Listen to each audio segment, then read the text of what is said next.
Have you ever seen someone step into the spotlight and become something more than they were just a moment before? 1 second, they're holding a watered-down amaretto sour blending into the crowd, and the next, they're holding the microphone, captivating a room. Now, I don't know if this is a thing, but I like to call it their karaoke moment. I don't know if this is a thing either, but I like to call the Transfiguration Jesus' karaoke moment. For a fleeting instant, he steps into the cosmic spotlight and takes the mic, and suddenly he transforms before their very eyes. Like your coworker crushing, "Don't Stop Believin'" at the top of their lungs, yet somehow remarkably still within their range, and you begin to picture the other members of the band Journey on the stage with them. Most of us have been there, right? I mean, maybe not as the unmasked singer ourselves, but at least when an audience member gets up and utterly stuns us with their performance. Where in the world did that come from? Who knew they had that in them? Was that really Jim Pease up there?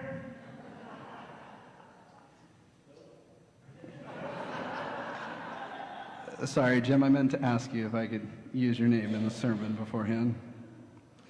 Jesus' appearance is transformed on the mountaintop that day. The teacher and wonder worker that they've known 24/7 suddenly begins radiating and keeping it real with Moses and Elijah.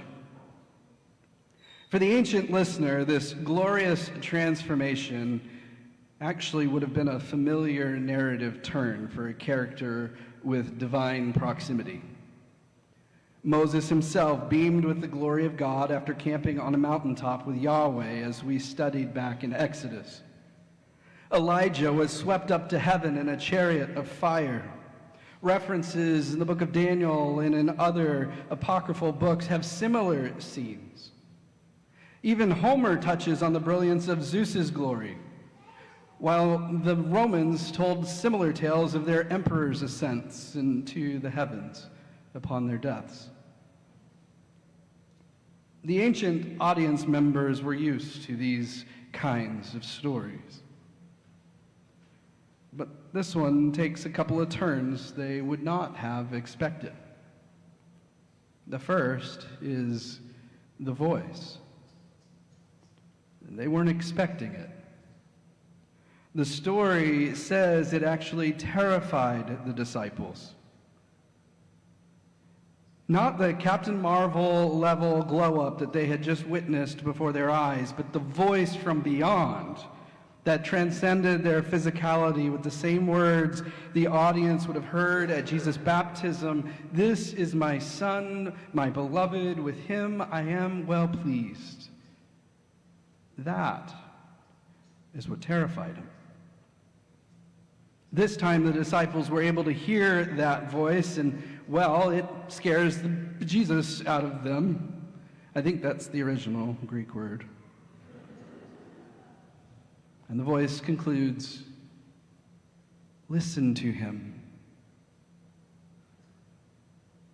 The twist in this story isn't that Jesus' divinity is revealed from within his humanity. Again, that was semi-familiar in the storytelling epics of their day. The shock was that his words, his teachings, his example were to be the real story, not the wonders they'd observed on the mountaintop and throughout the countryside.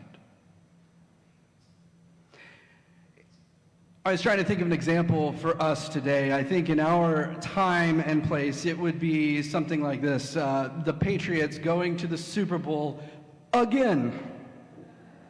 And we know what's supposed to come next. They're supposed to win again. Only this time, the narrator shocks the audience and smites the Patriots with the plague of Seahawks. I know, And like the Patriots quarterback, they never saw it coming. It's a real twist. A real twist. Now, the second twist comes right after this. The disciples who were up there with Jesus, Peter, James, and John, their human instinct to bottle it, the moment, the talent, the wonder, it kicks in. Is it because they don't want to share it with others?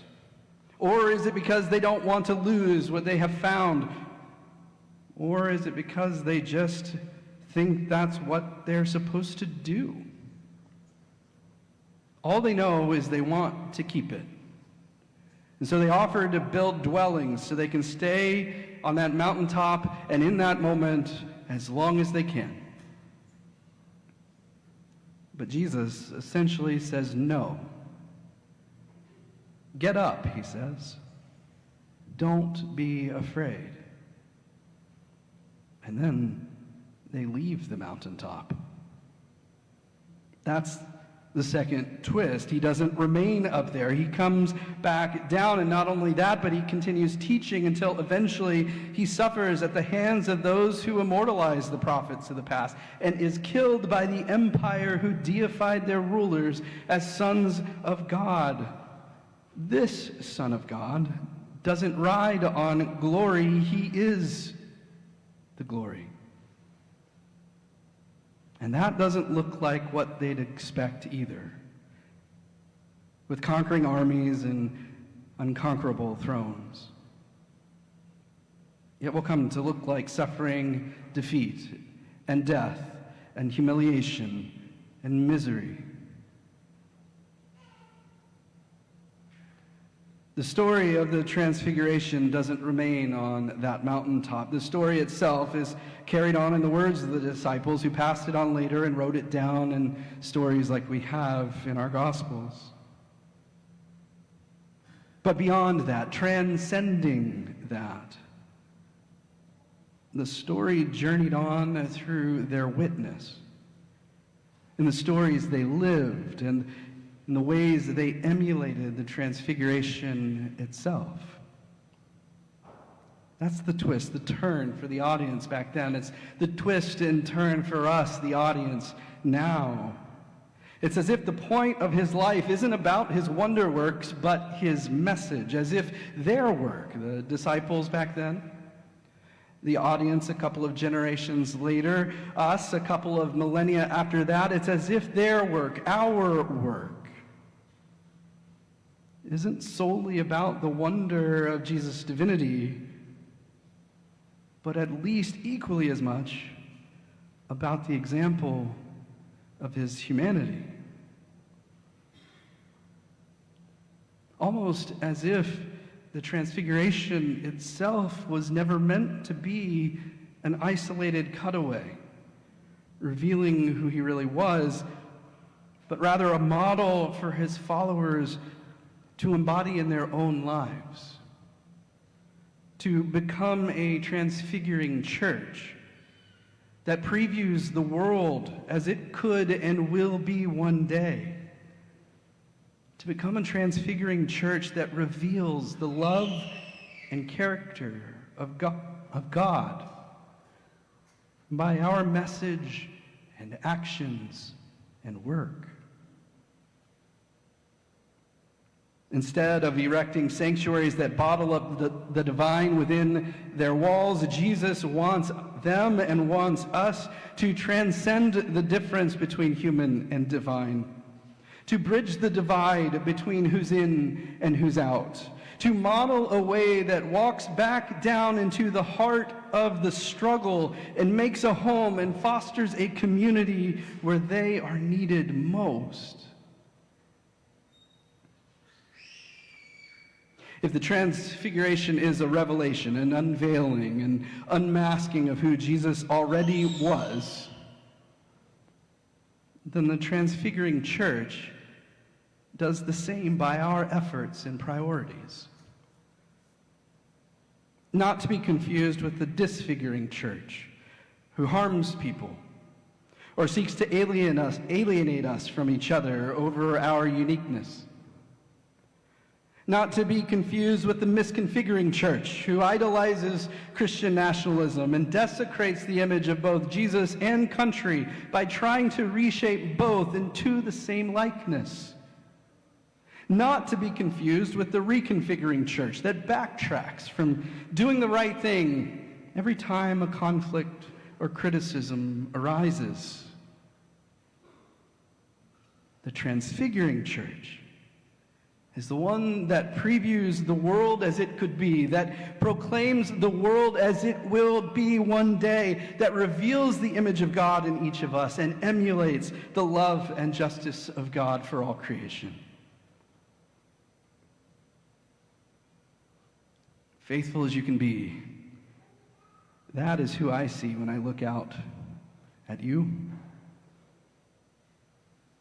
When I look around at all you're doing week in and week out in the great struggle of our time, you who don't seek to reinforce these walls and you who don't idolize this physical place, you descend the mountain, you enter the fight, you carry the transcendent light of God within you and into the needs of the world. You knit scarves and hats for those experiencing homelessness, and you vote for those who aim to alleviate their suffering. You pray for the nation with your mouths, and you protest against injustice with your feet. You give abundantly, and you listen generously. You lament and grieve the state of this nation and our world, and you advocate changes in policies and structures and leadership in order to fix them. You worship a transcendent and immanent God, and you bear witness to the image of God in each human being by your kindness and service and humility. You gather in community to find your place of belonging, and you are never content to keep the circle, the doors, or your hearts closed. I could go on and on all day. I could reference the unanimous vote of your coordinating council to not allow our property to be used by federal agents as a staging ground for civil enforcement raids. I'm telling you, I could go on and on. The transfiguring church looks like that. Like these examples, the transfiguring church looks like you.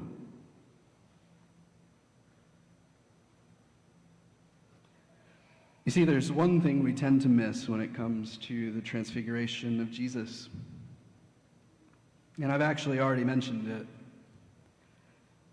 Sometimes we miss that the glory, the divinity that was displayed in the story was already within Jesus. He didn't become God in that moment. The transfiguration was merely revealing who he already was.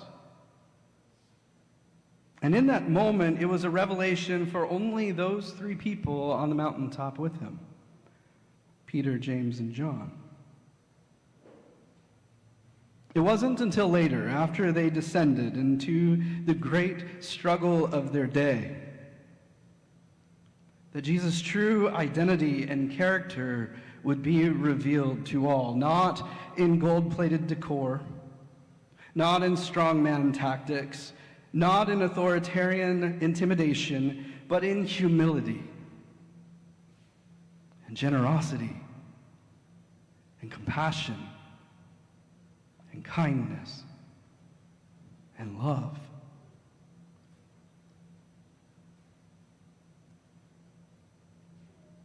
The more I think about it,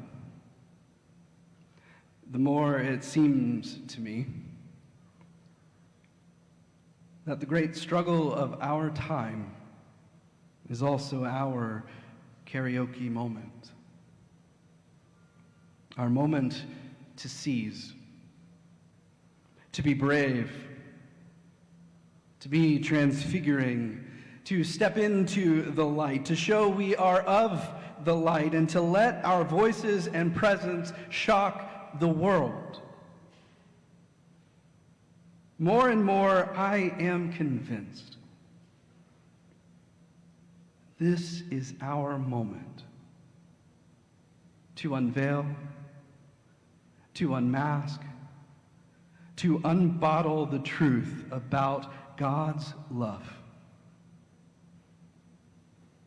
We've always had it in us. Amen.